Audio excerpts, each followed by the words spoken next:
오늘 사건 상황실에 전해진 화제의 뉴스입니다. 고 박원순 서울시장이 오늘 연결식을 끝으로 영면에 들어갔습니다. 오늘 오전 8시 30분쯤 박원순 시장의 연결식이 서울시청에서 진행됐습니다. 연결식은 유족과 여당 지도부, 서울시 간부 등 100여 명이 참석한 가운데 온라인으로 생중계됐는데요. 참석자들은 고인의 넋을 기리며 애도의 마음을 전했습니다. 박 시장의 유해는 고인의 뜻에 따라 서울 추모공원에서 화장을 마친 뒤 고향인 경남 창녕으로 옮겨 매장할 예정입니다.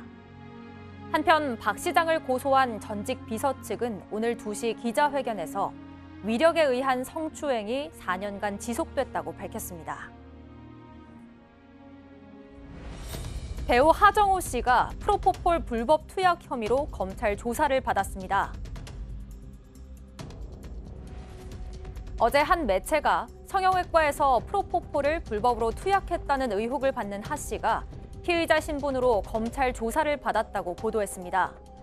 보도에 따르면 검찰은 불법 투약 혐의에 대해 추궁하며 하 씨가 친동생과 매니저의 이름으로 투약한 경위를 조사했는데요.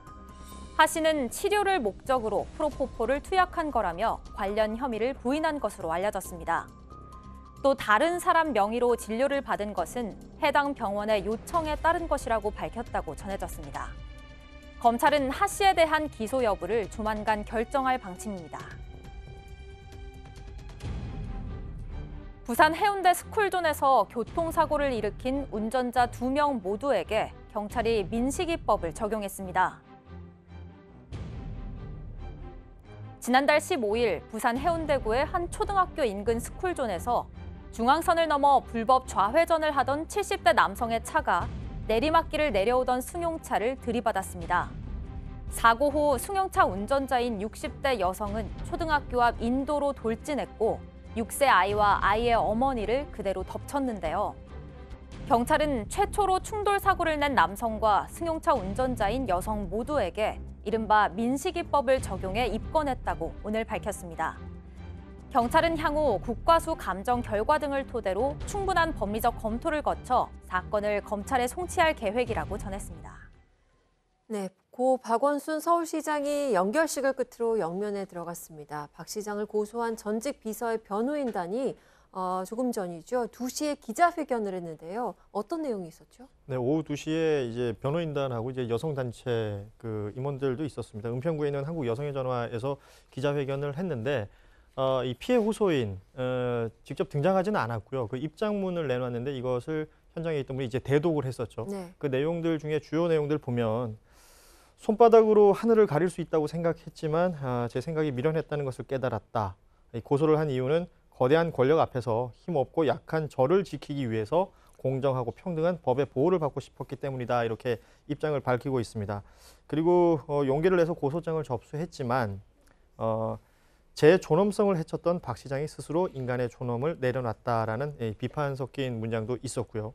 또 많은 분들에게 상처가 될지 모른다는 마음에 고소를 망설이기도 했었는데 50만 명이 넘는 호소에도 바뀌지 않는 현실은 그때 느꼈던 위력의 크기를 느끼게 해서 숨이 막혔다라면서 진실의 왜곡과 추측이 난무하는 세상에 무거운 마음으로 펜을 든다라는 이런 입장문을 내놓기도 했습니다. 네. 그리고 책임을 두고 논란이 일었었던 사건이죠. 부산 스쿨존 사건의 운전자 2명 모두에게 결국 민식이법이 적용됐습니다. 그러니까 경찰이 2사람 모두에게 책임이 있다라고 얘기를 한 거네요. 일단이라고 해야 될 것 같아요. 일단 입건만 한 거고요. 아직 뭐 둘 다 기소 의견을 검찰에 송치한 상황은 아니니까요. 처음에 불법 좌회전을 하다가 어떤 차를 들이받고 그 차가 급발진해서 사고가 난 거잖아요. 스쿨존에서 불법 유턴을 하다가 사고가 나면 그 차량으로부터 2차 사고가 날 가능성도 충분히 예견 가능하다. 그러니까 첫 번째 불법 좌회전한 차량은 민식이법 위반으로 일단 입건하고 두 번째는 일단은 사고가 나서 놀래서 급발진했다고 하지만 급발진한 것에 대한 중앙과실을 일단 피할 수 없기 때문에 일단 두 가지 다 입건을 하게 된 거고요. 이제 국가수에서 정확하게 다 분석을 한 이후에 정확한 사고 결과에 대해서 이제 검찰로 송치할 예견이라고 합니다. 네. 그리고 프로포폴을 불법으로 투약한 혐의를 받고 있는 배우 하정우 씨가 피해자 신분으로 경찰 조사를 받았습니다. 혐의 대부분을 부인했다고 알려져 네, 있어요. 일단 어제 SBS 8시 보도에 따르면 하정우 씨가 이제 강남 모 성형외과에서 이제 매니저와 동생의 이름으로 불법 프로포폴을 투약했다라는 혐의를 받고 있다고 하는데 하정우 씨는 지금 현재 혐의를 부인하고 있는 상황입니다. 일단은 본인의 얼굴에 흉터가 있는데 그 흉터를 치료하기 위해서 한 것일 뿐이지 그 치료 과정에서 있었던 것뿐이지 프로포폴 불법으로 투약하지 않았다.